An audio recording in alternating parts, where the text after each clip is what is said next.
ሁለተኛው የእስልምና ኸሊፋ ከመሆኑ በፊት፣ ስሙ የፍትህ ምልክት ከመሆኑ በፊት፣ ከነብዩ ሰለላሁ ዐለይሂ ወሰለም ጎን እንደ ጠንካራ ሙእሚን አንዱ ሆኖ ከመቆሙ በፊት፣ ለኢስላም ጨካኝ ከነበሩት ጠላቶች አንዱ ነበር። የአላህን መልእክተኛ ለመግደል ሰይፉን ይዞ ቤቱን ለቆ የወጣ ሰው ታሪክ ነው። ነገር ግን ልቡ በኢማን ተሞልቶ ተመለሰ። ይህ የዑመር ኢብኑ አልኸጣብ ታሪክ ነው። ጥንካሬው መካን ያናወጠው እና በኋላ ላይ እንባው ዓለምን ያናወጠው ሰው። እስከ መጨረሻው ድረስ ከኔ ጋር ቆዩ፣ ምክንያቱም ይህ ታሪክ ብቻ አይደለም፣ የለውጥ የድፍረትና የእውነተኛ ኃይል ታሪክ ነው። ስለ ታላላቅ ሰሃቦች ከህይወት መማር ከወደዳችሁ ቻናላችንን ሰብስክራይብ ማድረጋችሁን አረጋግጡ። ይበልጥ ኃይለኛ ታሪኮችን ይከታተሉ። በኮሜንትም ስለ ሰይድና ዑመር ህይወት ምን እንደተማራችሁ ጻፉልን። አሁን ወደ ታሪካችን እናምራ። ዑመር ኢብኑ አልኸጣብ ከብርሃን በፊት የነበረው ጥንካሬ። አልፋሩቅ ከመሆኑ በፊት፣ ስሙ ግዛቶቹን ከማናወጡ በፊት፣ ፍትህ በአመራሩ ውስጥ እንደ ወንዝ ከመፍሰሱ በፊት በመካ ሸለቆች ውስጥ አንድ ወጣት ልጅ ነበር። ያ ልጅ ዑመር ኢብኑ አልኸጣብ ነበር። የተወለደው በ584 ዓመተ ምህረት አካባቢ ከባኑ አዲ ጎሳ ከነበረው ኃያሉ የቁረይሽ ነገድ ነው። የዘር ሐረጉ ይከበር ነበር። ነገር ግን በመካ ውስጥ አክብሮት ርህራሄ ማለት አልነበረም። ኃላፊነትን መጠበቅ ጫና ማለት ነበር። አባቱ አልኸጣብ ኢብኑ ኑፋይል በኃይለኝነታቸው ይታወቁ ነበር። ለስለስ ያሉ ቀላል ሰው አልነበሩ። ወንዶች ልጆች በፍቅር ሳይሆን በከባድ ነገር ውስጥ ሲያልፉ ወንድ እንደሚሆኑ ያምኑ ነበር። ዑመርም አባታቸው በመካ በሚነድ ሙቀት ውስጥ ግመሎችን እንዴት ያስጠብቋቸው እንደነበር ያስታውሳሉ። ፀሐይ ምህረት የለሽ ነበረች። የበረሃ ንፋስ ስለታማ ነበር። እግራቸው በመሬቱ ግለት ይቃጠል ነበር። የሚያጽናናቸው ቃል አልነበረም። ምንም የሚያመሰግኑበት ነገር አልነበረም። መጠበቅ ብቻ። ይህ ልጅ ገርነትን ከመማሩ በፊት ጽናትን ተማረ። መናገር መግለጽን ከመማሩ በፊት ዝምታን ተማረ። ብቻውን መቆም ተማረ። እነዚህ የመጀመሪያ ዓመታት በውስጡ ጥልቅ የሆነ ነገር ቀርጸዋል። ጥንካሬው በአጋጣሚ አልነበረም። ለስላሳነት ወንድን እንደሚያዳክም በሚያምን አባት ስር ደረጃ በደረጃ የተገነባ ነበር። ነገር ግን በዚህ አስቸጋሪ አስተዳደግ ውስጥ እንኳን ዝግጅት ነበር። ዑመርን የቀረጸው ዓለም። በእነዚያ ጊዜያት መካ የንግድ የጣዖትና የኩራት ከተማ ነበረች። ካዕባ መሃል ላይ ትገኝ ነበር። ነገር ግን በድንጋይ ጣዖታት ተከቦ ነበረ። ነገዶች ለክብር ለስልጣን ይወዳደሩ ነበር። የደም ታማኝነት ቅዱስ ነበር። በቀል ፍትህ ነበር። ሀብት ደረጃ ነበር። ሃይማኖት የተወረሰ እንጂ ጥያቄ የማይቀርብበት ዓለም ነበር። ይህ ዑመር የተዋቡበት ዓለም ነበር። ሰዎች በጉልበት ሲለኩ ነበር እያዩ ያደጉት። አለመግባባቶች በኃይል ሲፈቱ አይተዋል። ክብር በበቀል የተጠበቀ መሆኑን አይተዋል። እነዚህን እሴቶች በውስጣቸው ገንብተዋል። ነገር ግን አላዋቂ አልነበሩ። በማህበረሰቡ ውስጥ ካሉ ብዙ ሰዎች በተለየ መልኩ ማንበብና መጻፍ ይችሉ ነበር። ይህ ብቻውን ልዩ ያደርጋቸዋል። በመካ ውስጥ ማንበብና መጻፍ ብርቅ ነበረ። በዚህም ተጽዕኖ ያሳደሩ ነበረ። አስተዋይና ስለታማ የሆነ አስተሳሰብ ያላቸው ሰው ነበሩ። በጥንቃቄ ያዳምጣሉ፣ ዝርዝሮችን ያስታውሳሉ፣ ሁኔታዎችን ይመረምሩ ነበረ። ግድ የለሽ ሰው አልነበሩ። አካላዊ መገኘቱ ከአእምሮ ጋር ይጣጣማል። ረጅም ነበሩ። ከብዙ ወንዶች በላይ ሰፊ ትከሻና ኃይለኛ ግንባር ነበራቸው። ሲሄዱ በግርማ ሞገስ ነበር። ሲናገሩ ድምጻቸው ኃይል አለው። ሰዎች መምጣታቸውን ሳያዩ ይሰሟቸው ነበር። በቁረይሽ ማህበረሰብ የነበራቸው ሚና። ዑመር ወደ ጉልምስና እድሜያቸው ሲሻገሩ በጎሳ ጉዳዮች ውስጥ መሳተፍ ጀመሩ። ጎሳው ባኑ አዲ የድርድር ዳኝነትና የዲፕሎማሲ ጉዳዮችን በተመለከተ ኃላፊነት ነበረው። ይህ የድርድር ክህሎትና የዳኝነት ውሳኔ ድፍረትን ይጠይቃሉ። በንግድ ጉዞዎች ተጉዘዋል። ሌሎች ባህሎችንም አስተውለዋል። በክርክር ውስጥ ተሳትፈዋል። የስልጣን ፖለቲካዎችንና ጥምረቶችን ደካማነት አይተዋል። እነዚህን ልምዶች አጉልተዋል። ጥብቅ ውሳኔንና የማይናወጥ ታማኝነት ያለው ሰው በመባል ይታወቁ ነበር። አንድን ነገር ሲደግፉ ሙሉ ለሙሉ ይደግፋሉ። አንድን ነገር ሲቃወሙ በብርቱ ይቃወሙ ነበር። በግማሽ መንገድ አልኖሩም። ይህ ባህሪያቸው ከፍተኛ ታማኝነት በኋላ ላይ እስልምና ውስጥ ካሉት ታላላቅ ጥንካሬዎች አንዱ ይሆናል። ነገር ግን ከእስልምና በፊት ከቁረይሽ ወጎች ጋር በጥብቅ ያስተሳስራቸው ነበር። ከእስልምና በፊት የነበራቸው እምነት። ዑመር የአባቶቻቸውን እምነት በጥልቀት ያምኑ ነበር። የካዕባን ጣዖታት ያከብሩ ነበር። የአባቶችን ወጎች መጠበቅ አንድነትን ጠብቆ እንደሚያቆይ ያምኑ ነበር። ለእሳቸው ሃይማኖት መንፈሳዊ ብቻ ሳይሆን ፖለቲካዊና ማህበራዊ መረጋጋት ነበር። እስልምና በመካ ውስጥ በጸጥታ መስፋፋት ሲጀምር እንደ መስተጓጎል እንጂ እንደ ራዕይ አላዩትም ነበር። ቤተሰቦች መከፋፈል ጀመሩ። ልጆች አባቶቻቸውን መታዘዝ አቆሙ። ባሮች ስለ እኩልነት ይናገሩ ጀመር። ደካሞች ከክብሯን ጎን ለጸሎት ይቆሙ ነበር። ይህ አብዮታዊ ነበረ። እናም በስርዓትና ስርዓት ብቻ ለተደገፈ ሰው አደገኛ ይመስላል። እስልምናን ለመጠበቅ የተነሳውን ሁሉ ይቃወሙ ነበር። በጥብቅ ይከላከላሉ።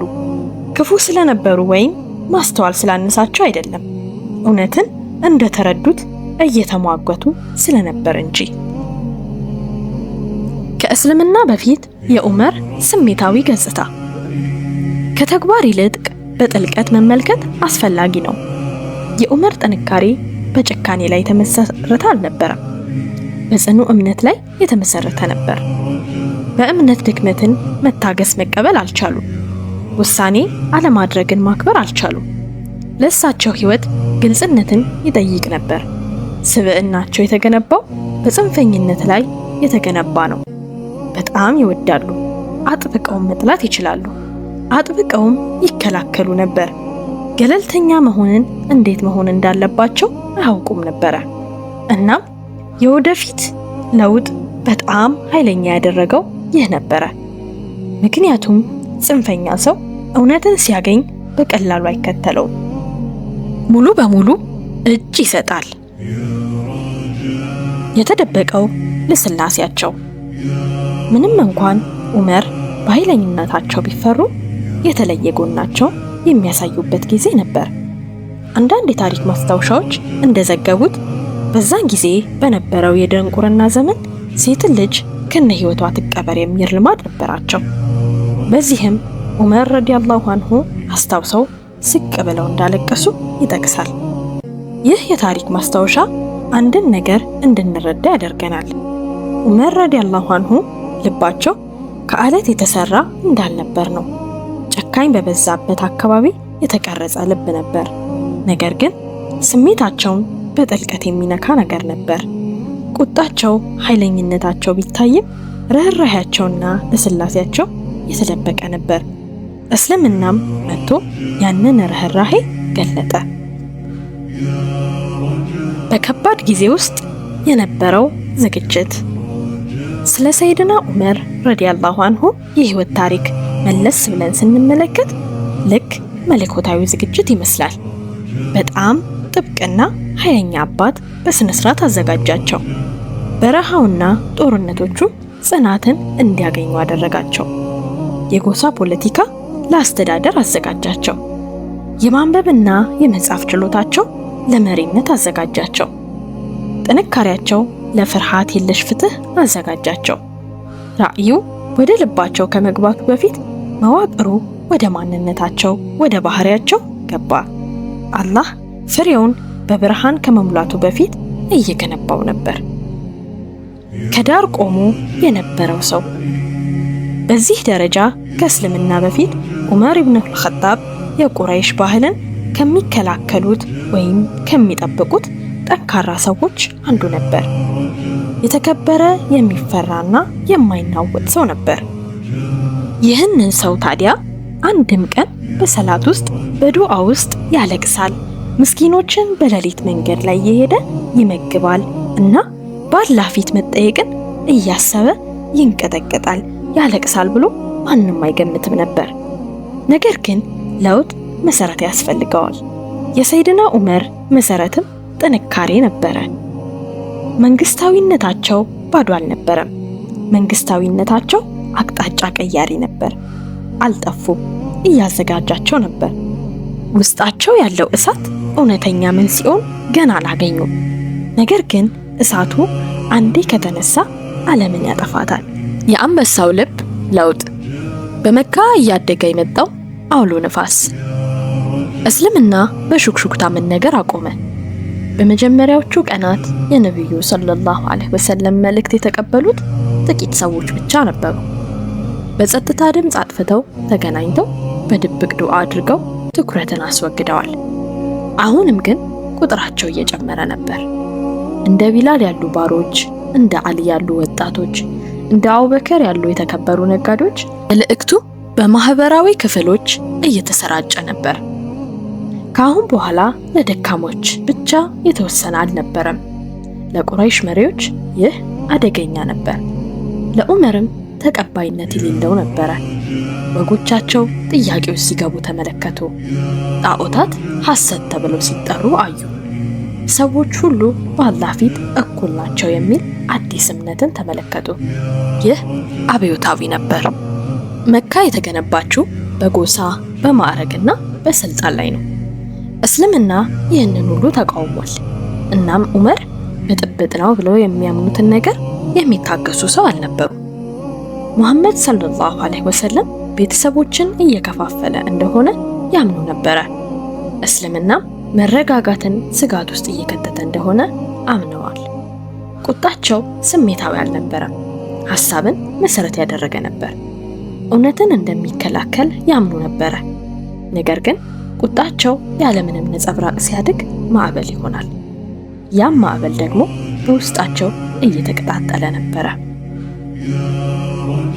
ታሪክን የለወጠው ውሳኔ። አንድ ቀን ሰዎች ወደ እስልምና ስለመግባታቸው የበለጠ ከሰሙ በኋላ ዑመር ገደባቸው ላይ ደረሱ። በድንገት ተነሱ፣ ሰይፋቸውንም ያዙ። ይህ ለምልክት ሳይሆን እውነተኛ ነበር። ዓላማቸው ከባድ ነበር። ሊከራከሩና ሊያስጠነቅቁ አልፈለጉም። ሁሉም ነገር እንዲያበቃ ነበር የፈለጉት። በመካ ጎዳናዎች ላይ በቆራጥነት ተጓዙ። ፊታቸው ኃይለኛ ነበር፣ እርምጃቸው ከባድ ነበር። የተመለከቷቸው ሰዎች አንድ ከባድ ነገር እየተከሰተ መሆኑን አውቀዋል። በውስጣቸው ምንም ጥርጥር የለውም፣ ነቢዩ ሰለላሁ ዐለይሂ ወሰለምን መግደል ሰላምን እንደሚያመጣ አምነው ነበረ። ይህ አንድን አስፈላጊ ነገር ልብ እንድንል ያደርገናል። ዑመር ደካማ አስተሳሰብ ያላቸው ሰው አልነበሩ። እንደ እምነታቸው እርምጃ ይወስዳሉ። ስህተት ቢሆንም እንኳን ሙሉ በሙሉ እርምጃ ይወስዳሉ። ይህ ተመሳሳይ ባህሪያቸው በኋላ ላይ ከጠንካራ የኢስላም ጠባቂዎች አንዱ ያደርጋቸዋል። የታሪክ አቅጣጫን የቀየረው ሰው። በመንገዳቸውም ላይ ኑዓይም ኢብን አብደላህ የሚባል ሰው አያቸው። ሰይፋቸውንም ተመለከተ። በዓይኖቻቸው ውስጥ ያለውን እሳት ተመለከተ። ዑመር ሆይ ወዴት እየሄድክ ነው ሲሉ ጠየቁ። ሙሐመድን ልገድል ሲሉ ዑመር መለሱ። ኑዓይም ፍጥነታቸውን መቀነስ እንዳለባቸው ወዲያውኑ ተረዱ። ስለዚህ ስትራቴጂካዊ የሆነ ነገር መናገር እንዳለባቸው ተረዱ። ከባኑ ሐሺም ከገደሉት በኋላ እንዴት ደህንነቷን መጠበቅ ይችላሉ? መጀመሪያ የራሱን ቤተሰብ ለምን አያድኑ? እህቶና ባለቤቷ እስልምናን ተቀብለዋል። እነዚህ ቃላት ሁሉንም ነገር መቀየር ችለዋል። ረሱልን የመግደል ተልእኮ ወዲያውኑ ቆመ። አሁን ጉዳዩ የክብርና የግል ሆነ። የራሳቸው እህት ሙሐመድን መከተል ሳትነግራቸው ኩራታቸው፣ ማንነታቸው፣ ስልጣናቸው ሁሉ ተግዳሮት እንደሆነ ተሰማቸው። ወዲያውኑ ወደ እህታቸው ቤት ዞረው ሄዱ። ቤት ውስጥ የነበረው ድባብ። በፋጢማ ቢንት አልኸጣብ ቤት ውስጥ ድባቡ ሰላማዊ ነበር። እሷና ባለቤቷ ሳኢድ ሐባብ ኢብን አልአራት ቁርአንን እየቀሩ ነበረ። ከሱረቱ ጣሃ እያነበቡ ነበር። የቁርአን አያቸው ስለ አላህ ምሕረትና ራስን ስለ ማሳየት፣ ስለ አምልኮና ኢባዳ ይናገር ነበረ። ከዚያም የእግር ኮቴ ሰሙ። ከባድ፣ ፈጣንና ቁጣ የተቀላቀለበት ኮቴ። በራቸው በከፍተኛ ሁኔታ ተንኳኳ። ድምፃቸውንም አወቁት። ዑመር ፍርሃት ወደ ቤታቸው ገባ። ስብዕናቸውና ጥንካሬያቸውን ያውቁ ነበረ። ኸባብ በፍጥነት ተደበቁ። ቁርአን ሲያስቀራቸው የነበረውን ተደበቀ። ግን በጣም ዘግይተው ነበረ። ዑመር ወደ ውስጥ ገቡ። ፍንዳታው። አንድ ነገር ሰማሁ ብለው ጮሁ። ምን እያነበባችሁ ነበር? አስተባበሉ። ነገር ግን ዑመር አላመኗቸውም። ቁጣቸው ፈነዳ። ስለ ካዷቸው ከሰሷቸው። የአባቶቻቸውን ሃይማኖት በመተዋቸው ከሰሷቸው። ሰኢድ በእርጋታ ለመናገር ሞከረ። ዑመር መቱት። ፋጢማም በመካከላቸው ገባች። ዑመር እሷንም መቷት። ወደቀች። ስትወድቅም ደም በፊቷ ላይ ታየ። ይህቺ ቅጽበት በጣም ወሳኝ ነበረች። ምክንያቱም ቁጣቸው ኃይለኛ ነበረ።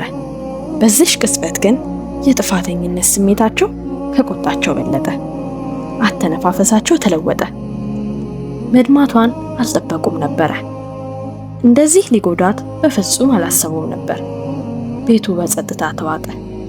ይህ ጸጥታ ለመጀመሪያ ጊዜ ልባቸውን ሰንጥቆ ገባ። የሙእሚን ሴት ጥንካሬ። ፋጢማ ተነስታ ቆመች። አላለቀሰችም፣ አልለመነቻቸውም። ይቅርታም ለመጠየቅ አልሞከረችም። ፊቷ ላይ ያለውን ደም እያሳየች እንዲህ አለች፣ አዎ በአላህና በመልእክተኛው እናምናለን፣ የፈለግከውን አድርግ። ይህ ትልቅ ድፍረት ነበር። አካላዊ ሳይሆን የእምነት ድፍረት። ዑመር ከዚህ በፊት እንዲህ አይነት ጥንካሬ አይተውባት አያውቁም ነበር። አልፈራቻቸውም። ለምን? አላህን የበለጠ ስለምትፈራ። ይህ ግራ አጋባቸው። ቁጣቸው ቀዘቀዘ። የማወቅ ጉጉታቸው ጨመረ። ከቁርአን ጋር የመጀመሪያው ቅጽበት ትውውቅ። የምታነበውን ስጠኝ አሉ። በአሁኑ ድምጻቸው የተለየ ነበር። እሳታቸው በርዷል። አሁን ፍለጋ ላይ ናቸው። በመጀመሪያም ራሳቸውን እንዲያነጹ ውዶ እንዲያደርጉ ነገረቻቸው። ይህቺ ትንሽዬ ሁኔታ አረጋገቻቸው። ታጠቡ፣ ውዱ አደረጉ። ይህ ትጥበት የበለጠ ጥልቅ የሆነ ነገር አመለከታቻቸው። ከዚያም ብራናውን ሰጠቻቸው። አነበቡ። ጧሃ ቁርአንን በአንተ ላይ እንድትቸገር አላወረድ ነው። በእርግጥ እኔ አላህ ነኝ፣ ከእኔ በቀር አምላክ የለም። እነዚህ ቃላቶች ቀላል አልነበሩም። ግልጽ፣ ኃይለኛ፣ እንዲሁም አልተሳደበም፣ አላጠቃቸውም። ጥሪ ያደረገላቸው።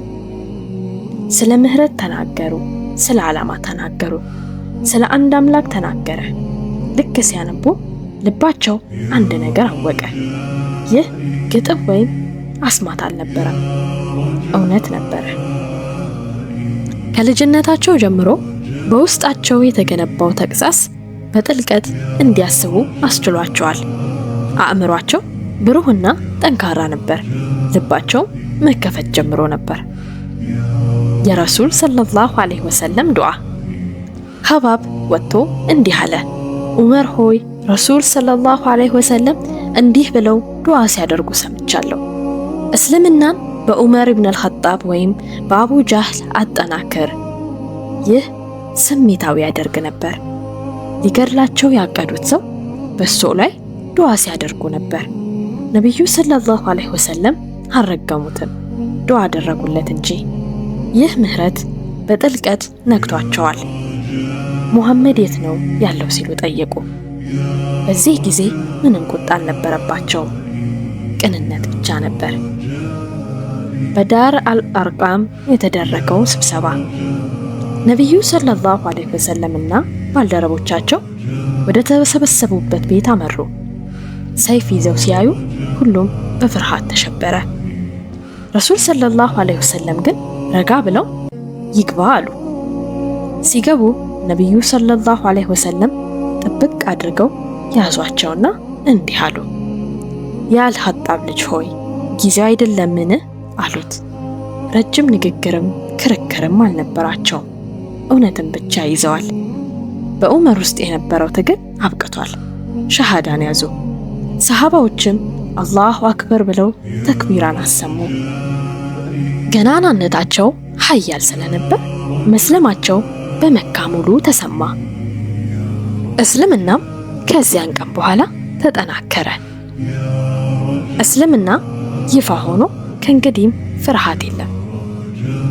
ዑመር እስልምናን ከተቀበሉ በኋላ መደበቅን አሻፈረኝ አሉ። በእውነት ላይ አይደለምን ሲሉ ጠየቁ። አዎ ሲሉ መለሱላቸው። ታዲያ ለምን ተደበቀን? ወደ ካዕባ ይፋ ለማድረግ ወጡ። በግልጽም ዱዓ አደረጉ። ምንም ፍርሃት አይታየባቸውም ነበር። መደበቅ አቆሙ። ለመጀመሪያ ጊዜ ሙስሊሞች በይፋ ወጡ። ምክንያቱም አሁን ዑመር ነበሯቸው። ከዚያም ቀን ጀምሮ እውነትን ከውሸት የሚለየው አልፋሩቅ ተብለው ይጠሩ ጀመር። ነቢዩ ሰለላሁ ዐለይሂ ወሰለምን ለመግደል በይፋ የወጣው ሰው ከጠንካራዎቹ ጠባቂዎች አንዱ ሆኑ። ኃይላቸው አልጠፋም። ትክክለኛውን አቅጣጫ አገኙ።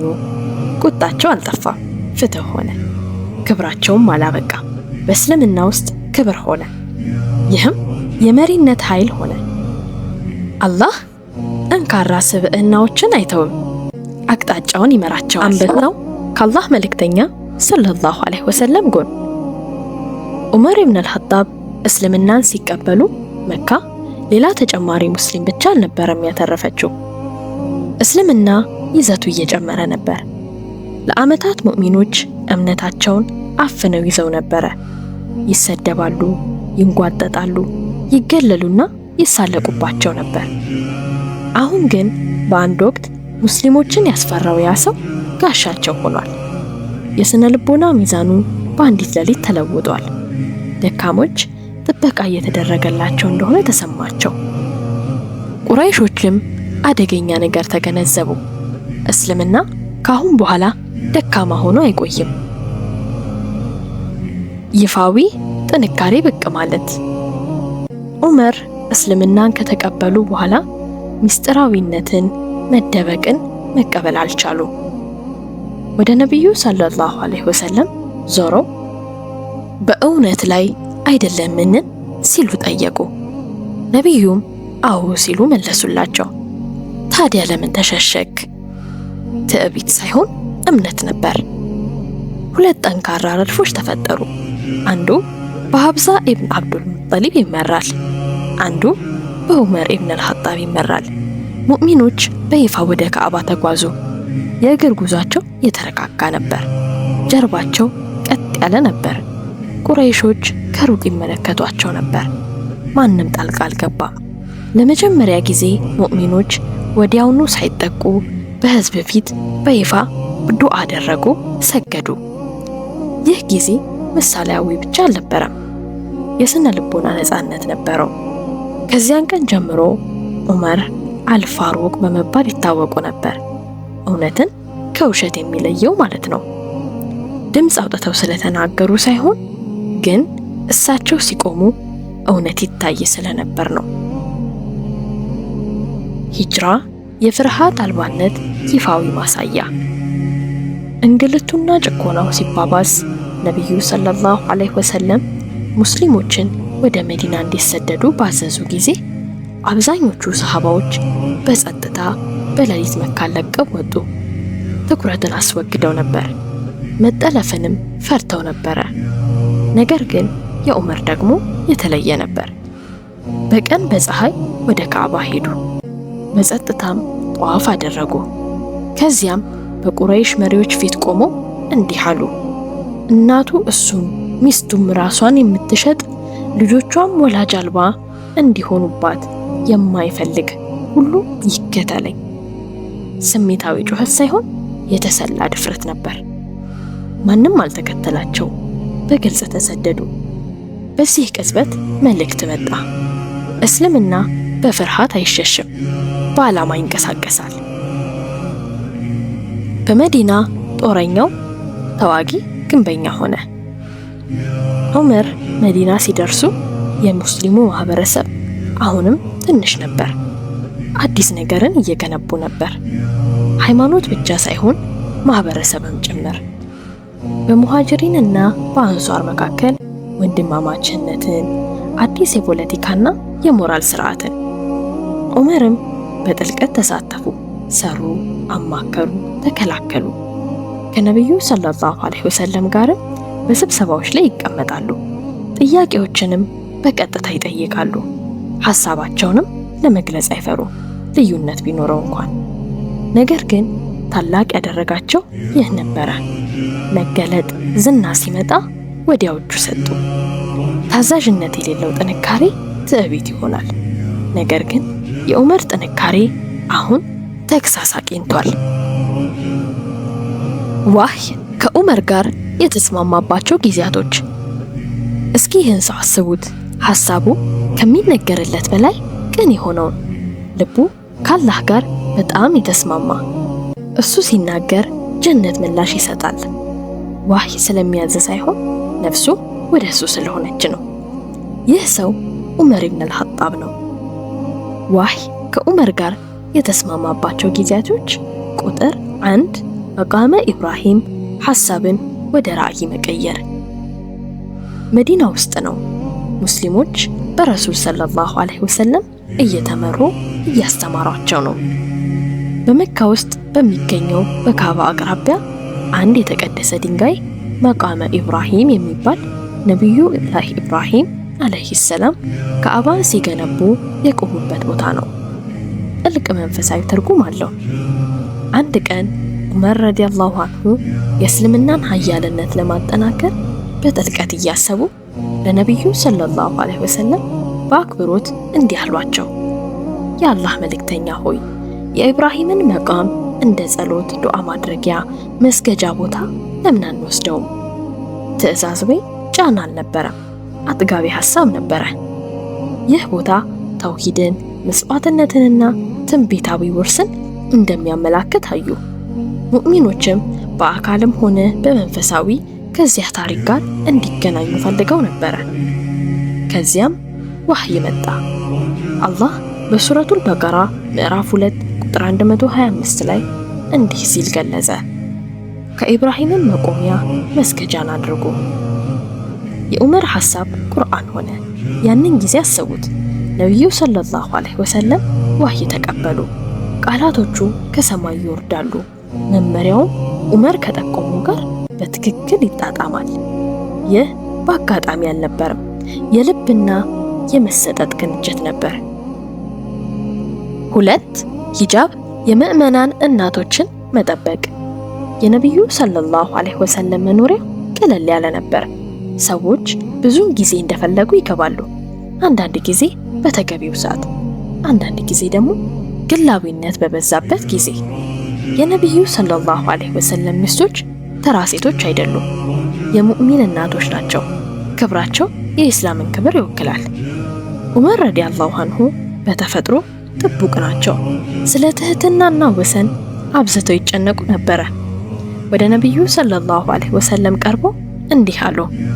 የአላህ መልእክተኛ ሆይ ሷሊህም አመፀኛውም ወደ እርሶ ቤት ይገባሉ።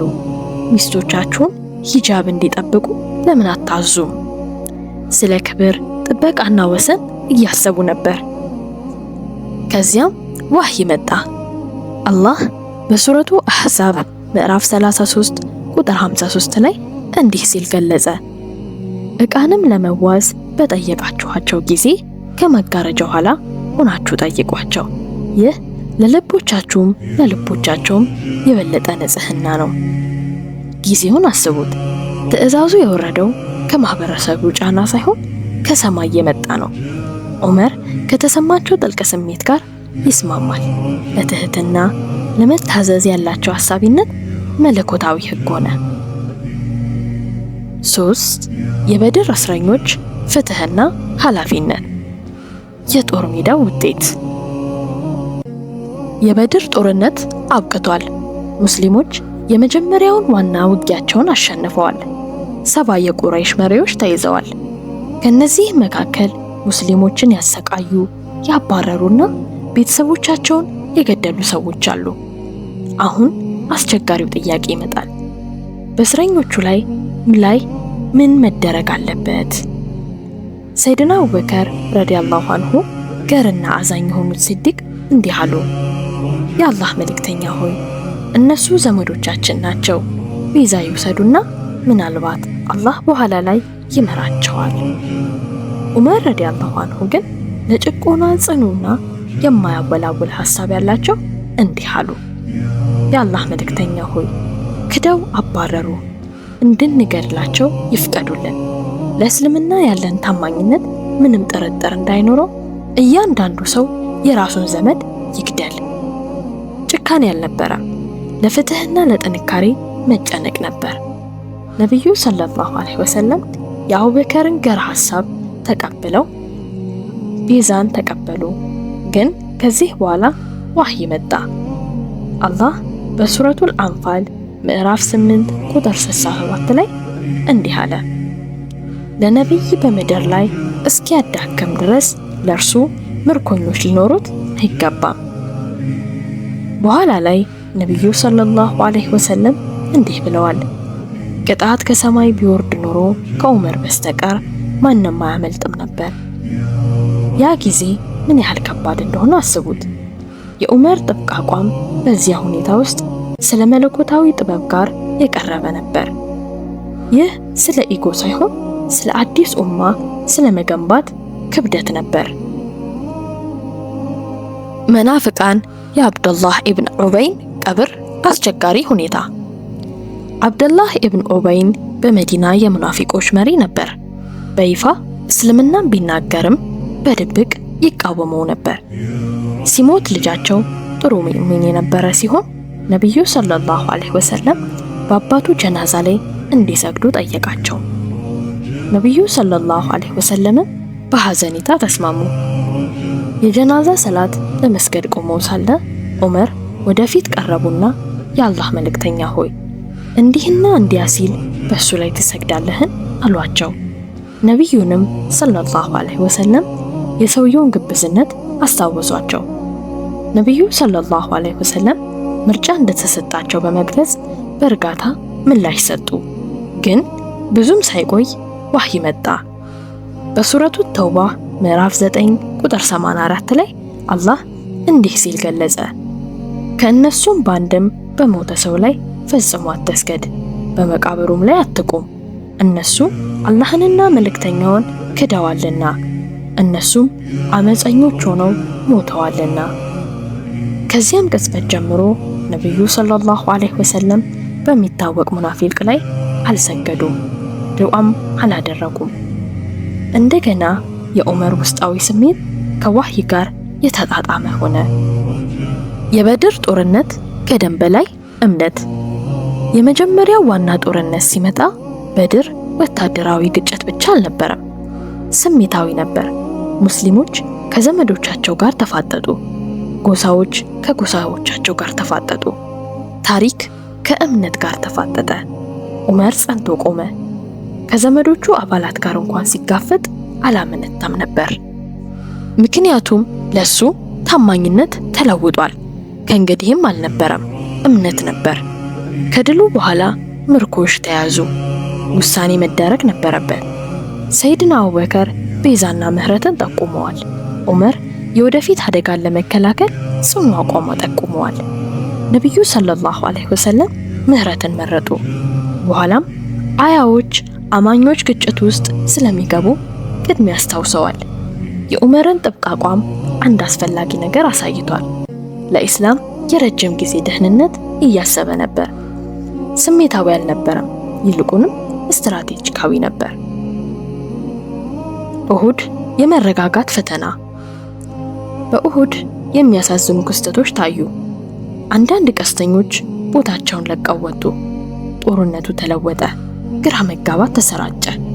ወሬ በጦር ሜዳው ላይ ፈነዳ። ነቢዩ ተገድለዋል።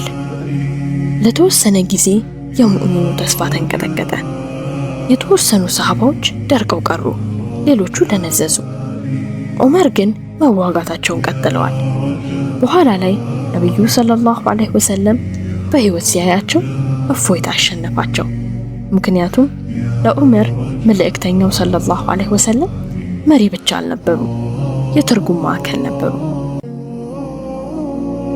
ሁዳይቢያ ታዛዥነት ከጦርነት የበለጠ ከባድ በሚሆንበት ጊዜ ከዓመታት በኋላ ሙስሊሞች በሰላም ወደ ዑምራ ተጓዙ። ሁዳይቢያ ላይ ቆሙ። ስምምነት ተቀረጸ። ውሎች አሳፋሪ ይመስላሉ ነበር። ሙስሊሞች ወደ መካ ሳይደርሱ ሊመለሱ ይመስላል።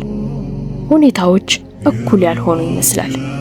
ዑመር በጥልቀት ታግለዋል። ነቢዩ ሰለላሁ ዐለይሂ ወሰለም ቀርበው እንዲህ አላቸው፣ አንቱ የአላህ መልእክተኛ ሆይ የአላህ መልእክተኛን አይደሉምን ሲሉ ጠየቁ። አዎ ሲሉ መለሱ።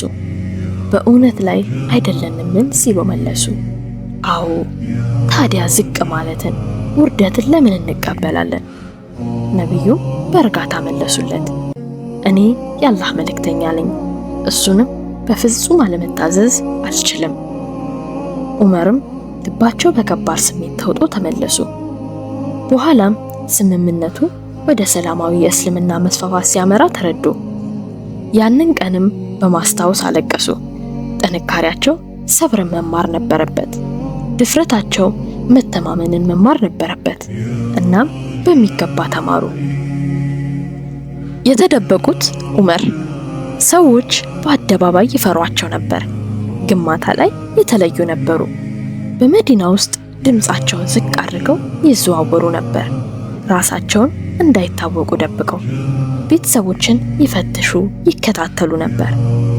በአንድ ወቅት ልጆች በረሃብ ሲያለቅሱ ይሰማሉ። ራሳቸውን ምግብ ተሸክመው ወሰዱላቸው። ሰዎችም ሸክሙን ለመርዳት ሲቀርቧቸው ፈቃደኛ አልነበሩ። በፍርዱ ቀን ወንጀሌን ትሸከማለህ ሲሉ ይጠይቁት ነበር። በአንድ ወቅት ሰይፍ ይዞ ይሄድ የነበረው ሰው አሁን ዱቄት በጀርባው ተሸክሞ እየሄደ ነው። አንበሳው እረኛ እየሆነ ነበር። ለነቢዩ ሰለላሁ ዐለይሂ ወሰለም ያላቸው ፍቅር። ሰይድና ዑመር ረዲየላሁ አንሁ ነቢዩን ሰለላሁ ዐለይሂ ወሰለም በጣም ይወዷቸው ነበር። በአንድ ወቅት የአላህ መልእክተኛ ሆይ ከራሴ በስተቀር ከማንኛውም ነገር በላይ እወድሃለሁ አሏቸው።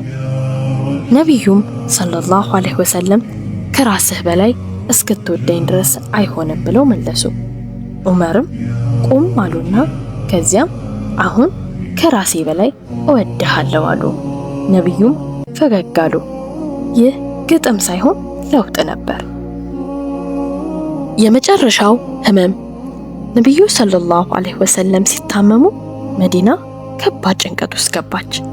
ድባቡ ተለወጠ። ጭንቀት መዲናን ዋጣት። ነቢዩ ሰለላሁ ዐለይሂ ወሰለም ሲሞቱ ዓለም የቆመች ትመስል ነበር።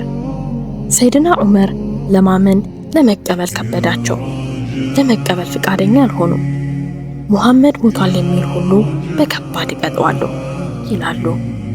ይህ ለማመን አለመፈለግ ካለማወቅ ወይም ከድንቁርና የመጣ አልነበረም፣ ከፍቅር የተነሳ ነው። ከዚያም ሰይድና አቡበከር እንዲህ አሉ፣ ሙሐመድ መልእክተኛ ብቻ አይደለም፣ ቃላቶቹ እውነት ነበሩ። ዑመር ወደቁ።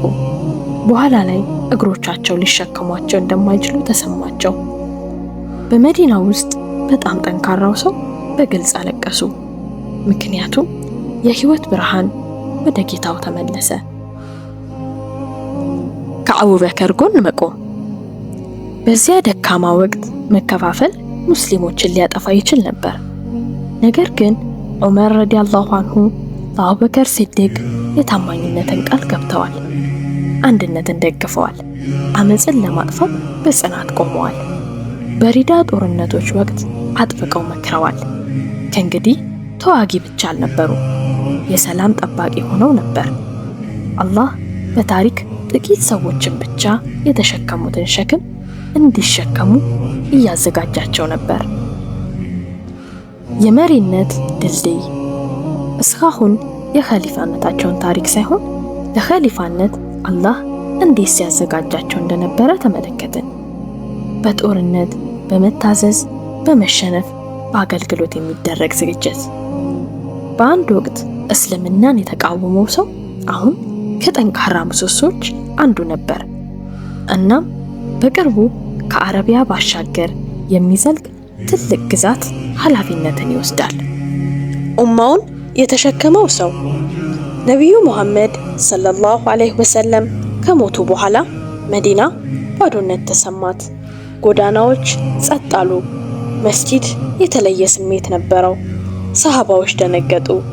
አንዳንዶች በግልጽ አለቀሱ፣ ሌሎች መናገር አልቻሉም ነበር።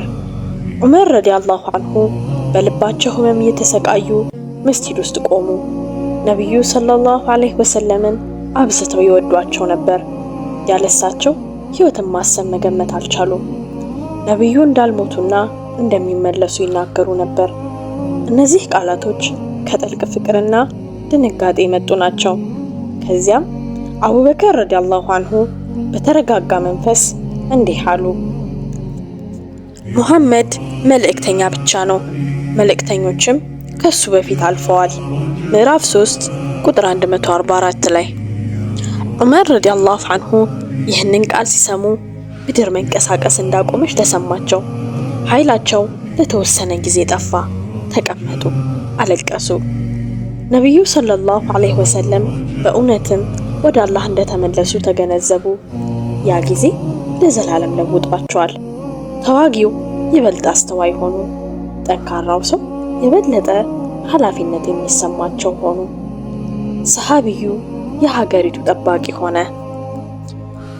ከአቡበከር ረዲየላሁ አንሁ በኋላ በአቡበከር ረዲየላሁ አንሁ የኸሊፋነት ዘመን ዑመር ረዲየላሁ አንሁ ሁልጊዜም ከጎናቸው ነበሩ። አስቸጋሪ ውሳኔዎችን በሚያደርጉበት ወቅት ይደግፏቸው ነበር። ብዙ ነገዶች እስልምናን ለመልቀቅ በሞከሩ ጊዜ ሙእሚኖችን አንድ አድርገዋል። በሪዳ ጦርነቶች ጸንተው ቆመዋል።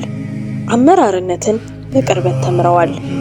ሰይድና አቡበከር እንዴት በእዝነትና በጥበብ እንደሚገዙ ተመልክተዋል። አቡበከር ረዲየላሁ አንሁ ሲታመሙ ከሳቸው በኋላ ማን መምራት እንዳለበት አሰቡ። የሙስሊም አገሮችን እየጨመሩ ነበር። ጠላቶችን እየተመለከቱ ነበረ። ኡማው ጥንካሬና ፍትህ ያስፈልጋቸው ነበር። ሰይድና አቡበከርም ዑመርን ረዲየላሁ አንሁን መረጡ። አንዳንድ ሰሃባዎች ዑመር ጠንካራና ጥብቅ በመሆናቸው ፈርተው ነበረ። ሰይድና አቡበከር ግን የዑመርን ጥንካሬ ከኃላፊነት ጋር እንደሚመጣጠን መሰከሩላቸው። ዑመር ኸሊፋ እንደሚሆኑ ሲሰሙ ኩራት አልተሰማቸውም። ይልቁንም ፈርተው ነበር፣ አልቅሰዋልም። አመራርነት ማለት አንድ ቀን በአላህ ፊት መቆምና ለእያንዳንዱ ድርጊት መልስ መስጠት እንደሆነ ያውቁ ነበር። እንደ ኸሊፋነት የመጀመሪያ ንግግራቸው በኡማ ፊት በቆሙ ጊዜ እንደ ንጉሥ አልነበረም የተናገሩት። እንዲህ አሉ። እናንተ ሰዎች ሆይ በእናንተ ላይ ስልጣን ተሰጥቶኛል። ነገር ግን ከመካከላችሁ በላጭ አይደለሁኝም። ትክክለኛ ነገር ብሰራ አግዙኝ፣ ስህተትን ብሰራም አርሙኝ። ለእርሱ መታዘዝ የሚጸናው የአላህና የመልእክተኛውን ከታዘዙ ብቻ እንደሆነ አስታወሷቸው። ይህ የአዲስ ምዕራፍ ጅማሮ ነበር፣ የኃይል ሳይሆን የተጠያቂነት ምዕራፍ። ከባድ ምሽቶች። ኸሊፋ ከሆኑ በኋላ በሰላም መተኛት አልቻሉም። በሌሊት በመዲና ውስጥ ብቻቸውን ይጓዙ ነበር። በዙሪያቸው ያሉ ጠባቂዎችን አይፈልጉም ነበር። የሰዎችን ያሉበትን ሁኔታ፣ ትክክለኛ ሁኔታ ማየት ይፈልጉ ነበረ። ራሳቸው እንዲህ እያሉ ይጠይቃሉ። ድሆች ደህና ናቸው? ባሎቻቸው የሞቱባቸው የቲሞች ጥበቃ ይደረግላቸው ይሆን?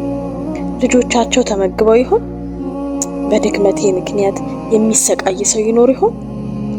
በአንድ ወቅት እንዲህ ብለውም ነበረ። በኢራቅ ውስጥ በቅሎ ቢሰናከል አላህ መንገዱን ለምን እንዳላስተካከልኩ ይጠይቀኛል ብዬ እፈራለሁ። ይህ ልባቸውን ያሳያል። ኢራቅ ከመዲና ርቃ ነበር የምትገኘው። ነገር ግን በሩቅ አገሮች ውስጥ ላሉ እንስሳት እንኳን ኃላፊነት ይሰማቸው ነበር። ለእሳቸው አመራርነት ማዕረግ ሳይሆን ከአላህ የተሰጠ አደራ ነበር። ታሪክ የሚያስታውሰው ሌሊት። አንድ ሌሊት ከከተማ ውጪ ሲሄዱ በበረሃ ውስጥ ትንሽዬ እሳት አዩ። ወደ እሱም ቀረብ ሲሉ አንዲት እናትን ከልጆቿ ጋር ተመለከቱ። ልጆቹ በጣም ያለቅሱ ነበር። አንድ ማሰሮ በእሳቱ ላይ ተጥዶ እየፈላ ነበር። እናቲቱንም ይህ ምንድነው ሲሉ ጠየቋት። እሷም እንዲህ ስትል መለሰች፣ ልጆቼ ተርበዋል። በማሰሮ ውስጥ ምንም ነገር አልጣድኩም ከድንጋይና ከውሃ በስተቀር። ምግብ እየመጣ ነው ብለው ጠብቀው ይደክማቸውና ይተኛሉ። ከዚያም አንድ የሚያም ነገር ተናገረች። አላህ በእኛና በዑመር መካከል ይፈርዳል። ከዑመር ጋር እየተነጋገረች እንደሆነ አላወቀችም። ዑመር ልባቸው ላይ ህመም ተሰማቸው። ማንነታቸውን አልተናገሩ። በፍጥነት ወደ ግምጃ ቤት ተመለሱ። አንድ ከረጢት ዱቄት፣ ቴምርና ዘይት ሞሉ። አገልጋያቸው ለመሸከም ሲቀርብ ዑመር እንዲህ አሉ፣ በዛ ፍርድ ቀን ወንጀልን ትሸከማለህ? ከረጢቱን ራሳቸው ተሸከሙና ወደ እናቲቱ ተመለሱ። ምግቡንም በገዛ እጃቸው አበሰሉ። እሳቱንም አቀጣጠሉ። ጢማቸውን ገብቶት ነበረ። ልጆቹ እስኪበሉ ድረስ ጠብቀው ከዛም ፈገግ አሉ። ከዛም ወደ መጡበት ተመለሱ። ይህ ባለስልጣን የሀያል ግዛት ገዢዎች ነበር። ነገር ግን ራሱ እንደ አገልጋይ አድርጎ ይመለከት ነበር። ፍትህን ያለ ፍርሃት። በዑመር ኸሊፋነት ዘመን ብዙ መሬቶች በሙስሊም ስልጣን ስር ነበሩ።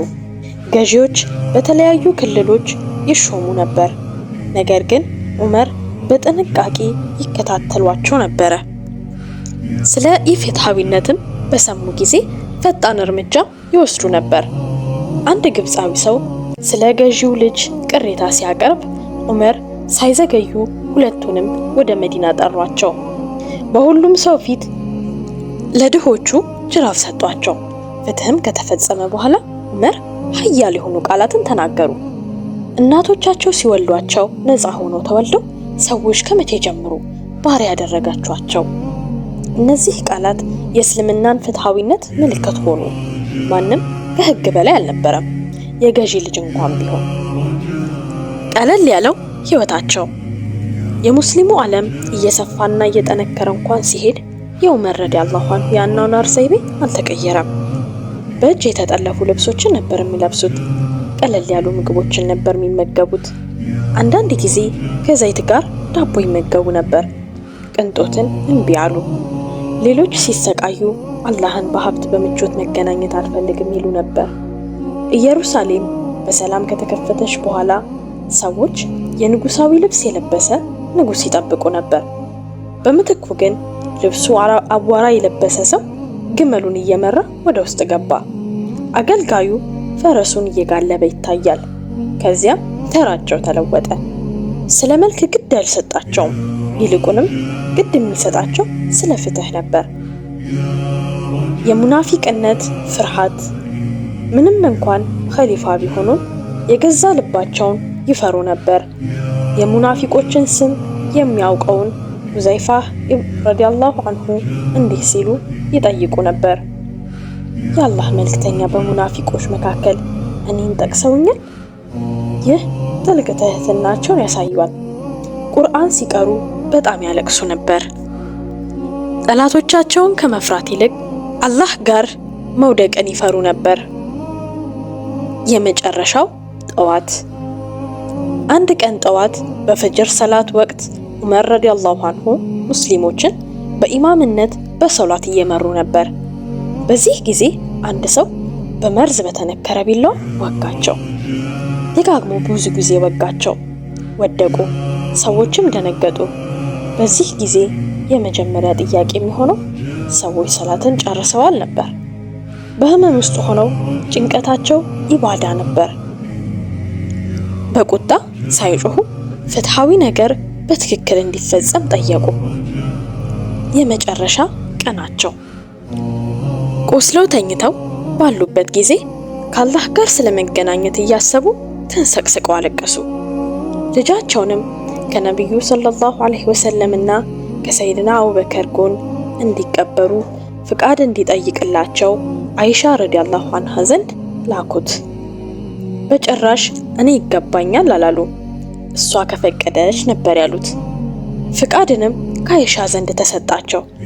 ሰላም ተሰማቸው።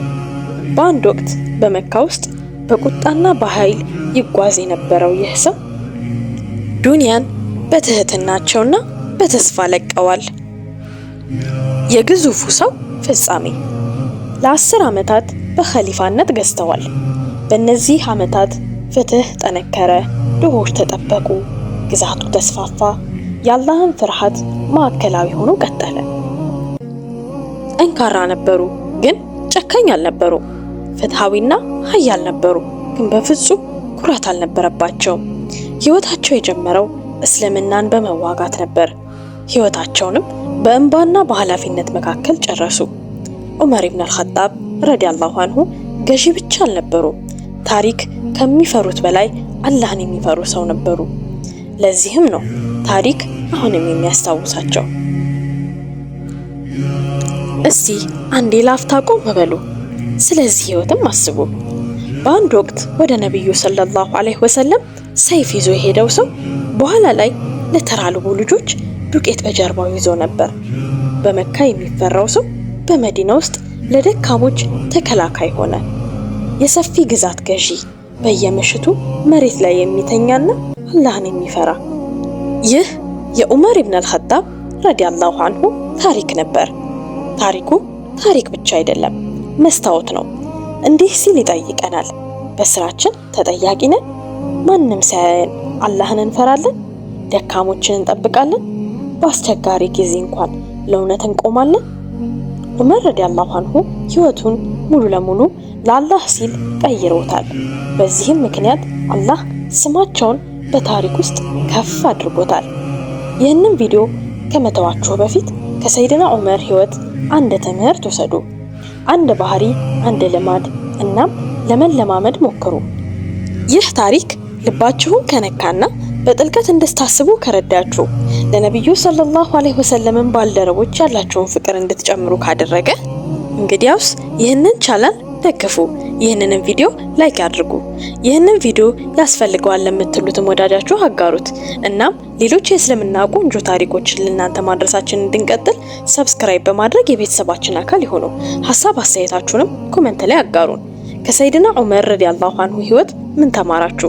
ከፊታችን ከቀደሙት እንማር እያለን በሚቀጥለው ታሪክ እስክንገናኝ ድረስ አላህ የፍትህ የቅንነትና የድፍረት ሰዎች ያደርገን። አሰላሙ አለይኩም ወራህመቱላሂ ወበረካቱ።